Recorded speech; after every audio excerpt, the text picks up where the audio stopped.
एक छोटे से गांव में एक भूतिया हवेली खड़ी थी। गांव के लोग कहते थे कि वहां रात के समय अजीब आवाजें आती हैं और अंधेरे में कुछ दिखाई देता है। कुछ लोग तो यह भी मानते थे कि हवेली में भूत रहते हैं। एक दिन 3 दोस्तों का ग्रुप गांव की इस भूतिया हवेली की ओर बढ़ा। उनके नाम थे आर्यन, प्रिया और रोहन। उन्होंने सोचा, क्यों ना इस हवेली का राज खोलें। रात के समय जब सब सो गए थे, तीनों ने हिम्मत जुटाई और हवेली में प्रवेश किया। अंधेरा छा गया था और हवेली के कोने में कुछ अजीब माहौल था।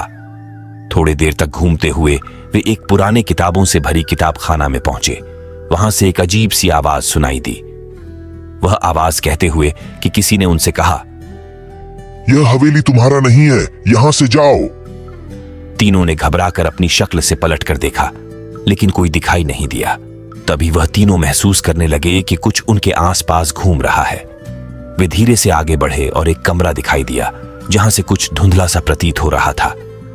वहां जाते ही उन्होंने देखा कि एक पुरानी तस्वीर फ्रेम में बंधी हुई थी। तस्वीर के पीछे एक खत का टुकड़ा था जिसमें लिखा था, मुझे मेरा खजाना वापस लाओ, वरना यह हवेली तुम्हें कभी सुकून नहीं देगी। तीनों ने एक दूसरे को देखा और उस खत का टुकड़ा निकाला। तभी हवेली का माहौल और भी भयानक हो गया। अंधेरे में कुछ दिखाई नहीं दे रहा था, लेकिन उन्हें महसूस हो रहा था कि वहां कुछ नहीं, कोई भूत है जो उनके पास आया है। उन तीनों ने जल्दी से वहां से बाहर निकलने का फैसला किया। बाहर आकर वे लोग अपने अनुभवों का बातचीत करते हुए घर वापस चले गए।